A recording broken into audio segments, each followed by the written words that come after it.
Capítulo 5, parte 4. O hábito de guardar na memória. Guardar na memória e recordar.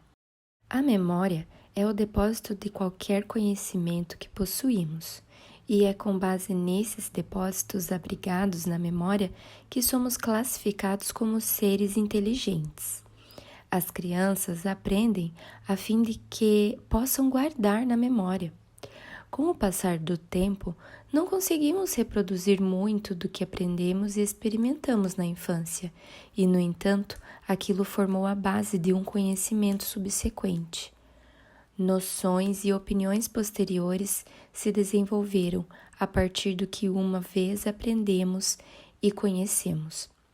Este é o nosso capital aplicado, do qual usufruímos os juros, ainda que sejamos incapazes de percebê-lo. Entretanto, muito do que aprendemos e experimentamos não fica apenas retido no depósito da memória, mas é o nosso capital disponível, o qual podemos reproduzir, recordar conforme a necessidade. Esta memória da qual podemos nos valer pelo ato de recordar é a nossa mais valiosa possessão. Uma memória falaciosa. Há um terceiro tipo de memória, falaciosa. Refiro-me àqueles fatos e ideias que flutuam no cérebro e que, contudo, não fazem parte dele, e são exudados em um único esforço, como quando um advogado exprime todo o seu conhecimento de um caso em seu relatório e depois esquece tudo sobre o assunto. Ou quando o aluno se enche de informações para um exame, escreve o que ele aprendeu dessa forma e, pasme, tão logo o exame termina, todo o conteúdo foge de sua vista para sempre. Como declara Ruskin, eles se enchem de informações para passar e não para aprender. Eles passam sim e não aprendem. É bom que o advogado ou o médico sejam capazes de deixar de lado o caso sobre o qual já não estão lidando. Que o editor possa ignorar o livro que recusou-se a publicar. E esta arte do esquecimento não está isenta de seus usos. Mas e quanto ao estudante que pouco possui além de sua colocação em uma lista de notas depois de um ano inteiro de trabalho? A memória é um registro na substância cerebral. Dizer qualquer coisa satisfatória sobre o assunto da memória é impossível aqui, mas vamos tentar responder a 2 ou 3 perguntas que se revelam na superfície. Como chegamos a guardar na memória, afinal? Como adquirimos o poder de utilizar fatos guardados na memória, isto é, como recordamos? E sob quais condições se obtém aquele conhecimento que não contribui para o crescimento do cérebro e da mente, nem fica disponível sob demanda, mas é fracamente abrigado no cérebro por um curto período e depois evacuado de uma única vez? Estamos interessados em uma invenção maravilhosa, um instrumento que registra palavras faladas e vai reproduzir, digamos, daqui a quase um século, a fala ou a palavra com as mesmas palavras e nos mesmos tons do orador. Tal instrumento é como aquela função cerebral chamada memória, por meio da qual as impressões recebidas pelo cérebro são registradas mecanicamente, pelo menos de acordo com a teoria amplamente aceita até o presente pelos fisiologistas. Isto é, a mente toma conhecimento de certos fatos e a substância nervosa do cérebro registra este conhecimento. Feita sob que condições? Nesse ponto surgem as questões. Sob que condições tal impressão do fato ou do evento é feita para a substância do cérebro? O registro é permanente? E o cérebro seria capaz de receber um número indefinido de tais impressões? Parece-me, tanto a partir da experiência comum quanto de um único infinito de exemplos citados por psicólogos, que qualquer objeto ou ideia considerada com atenção faz esse tipo de impressão cerebral capaz de fixá-la na memória. Em outras palavras, dê atenção imediata e integral a qualquer coisa e ela será guardada na memória. A expressão que normalmente usamos é mais precisa do que tensionava para descrever esse efeito. Dizemos, tal e tal visão ou som ou sensação causou uma forte impressão para mim. E o que aconteceu foi exatamente que ao fixarmos nossa atenção em qualquer fato ou incidente, esse fato ou incidente foi gravado na memória, foi impresso, marcado na substância cerebral. A inferência é clara. Você deseja que uma criança grave na memória? Então assegure sua atenção completa, o olhar fixo de sua mente, por assim dizer, sobre o fato a ser registrado. Dessa forma, por um tipo de processo fotográfico, esse fato ou ideia será capturado pelo cérebro da criança e talvez, quando ela já estiver idosa, a memória daquilo surgirá em sua mente. A recordação e a lei da associação. Mas não é suficiente ter uma recordação surgindo em nossa mente de forma casual.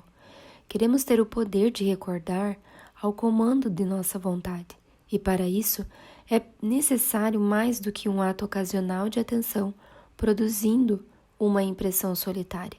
Supondo, por exemplo, que pelo bom ensino você prenda a atenção da criança ao verbo avoir, e ela o guarde na memória. Isso significa que um crescimento ínfimo do tecido cerebral guardará e reterá aquele único verbo francês. Mas um verbo não é nada. Você deseja que a criança aprenda francês, e para isso você não apenas deve fixar sua atenção em cada nova lição, mas cada uma deve estar tão ligada à anterior que seja impossível que a criança se lembre de uma sem que a outra lhe suceda. O efeito físico de tal método parece ser que cada novo crescimento do tecido cerebral é, por assim dizer, disposto sobre o anterior. Figurativamente, isso significa que podemos imaginar um certo trecho do cérebro como sendo sobreposto com o francês. É assim que fazemos um uso prático daquela lei de associação de ideias, da qual ninguém deseja se tornar vítima, e a negligência desta lei pode invalidar um ensino muito bom. A professora fica satisfeita em produzir uma impressão solitária, que só pode ser recordada à medida em que é influenciada por uma sugestão ocasional, enquanto na verdade deveria forjar os elos de uma corrente capaz de puxar o balde poço acima.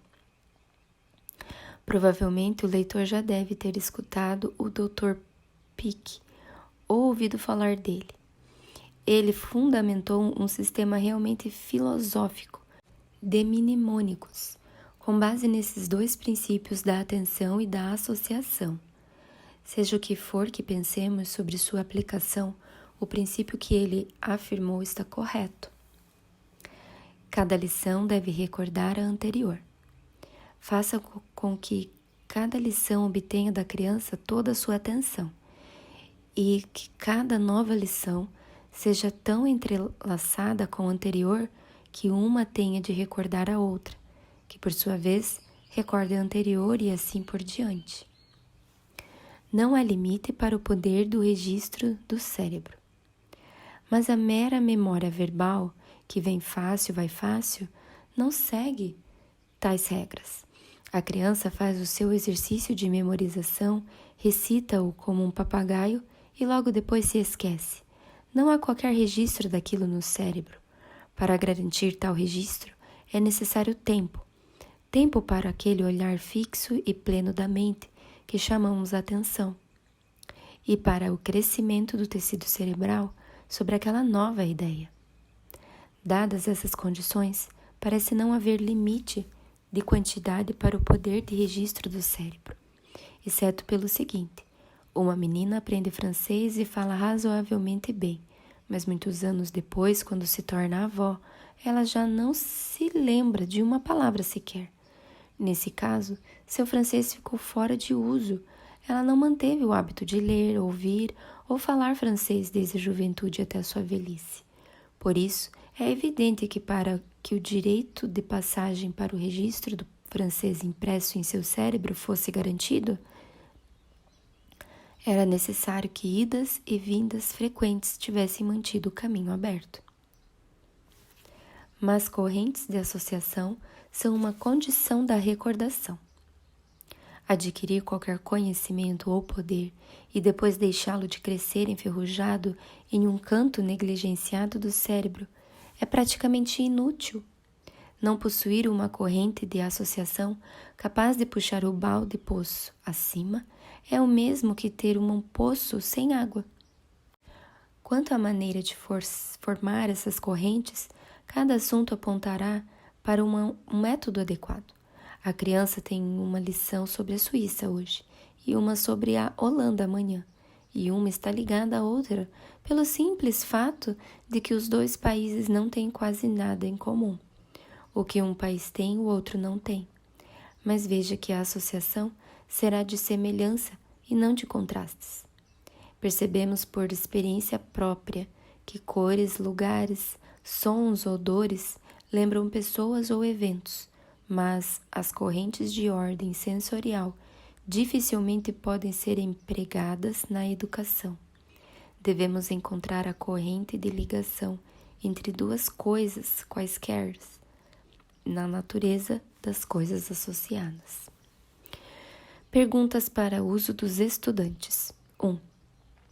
Faça a distinção entre guardar na memória e recordar. 2. Descreva o que é aqui chamado de memória falaciosa. 3. Qual a consequência do fato de que a memória é um registro na substância cerebral? Sob que condições tal impressão é feita sobre a substância do cérebro? 5. Mostre que a recordação depende da lei da associação de ideias. 6. Qual é a condição necessária para se recordar de uma série de lições? 7. Sob que condições podemos dizer não há limite para o poder de registro do cérebro? E 8. Mostre que as correntes de associação são uma condição necessária à recordação, onde devemos encontrá-las. Capítulo 6. O hábito da execução perfeita. O hábito de produzir uma obra imperfeita. Adicione perfeição a tudo o que faz. É um conselho sobre o qual uma família pode ser educada com grande vantagem. Nós, ingleses, como nação, valorizamos muitíssimo as pessoas e pouquíssimo as coisas, o trabalho, a execução. Nossas crianças são autorizadas a fazer seus desenhos ou letras, seus bordados, suas roupas de boneca, sua pequena carpintaria, com a ideia de que aos poucos conseguirão fazer melhor.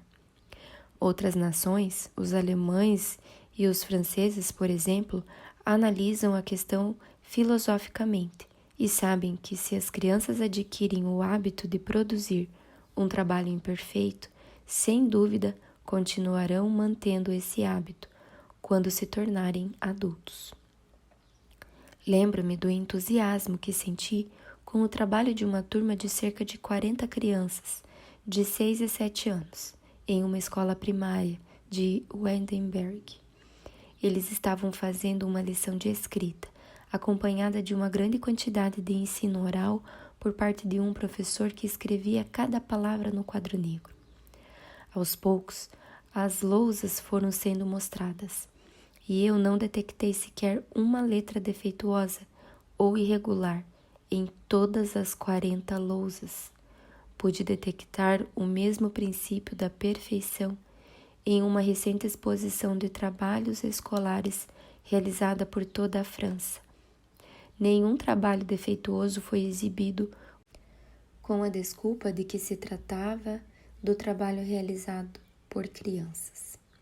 Uma criança deve executar perfeitamente. A criança não deve receber qualquer trabalho que não possa executar perfeitamente e, portanto, deve-se exigir dela a perfeição como algo natural. Por exemplo, se você a colocar para fazer cópia de traçados e permitir que ela encha uma lousa com todo tipo de inclinações e todo tipo de espaçamento, seu senso moral será corrompido e sua visão ferida. Dê a ela 6 traços para copiar. Permita que ela entregue 6 traçados perfeitos, com espaçamentos e inclinações regulares, ao invés de uma lousa cheia. Se ela produzir um par defeituoso, faça com que ela aponte a falha e persevere até que ela tenha finalizado sua tarefa.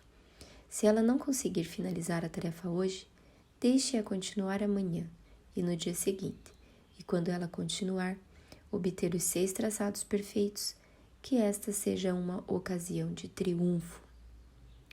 Deve ser assim também com as pequenas tarefas de pintura, desenho ou construção em que ela se lança. Que tudo que ela fizer seja bem feito. Um castelo de cartas instável é algo de se envergonhar. Intimamente conectado ao hábito de trabalho perfeito está o hábito de concluir qualquer coisa que estiver fazendo. Uma criança raramente deve ser autorizada a começar um novo empreendimento até que o anterior esteja concluído. Perguntas para uso dos estudantes. 1.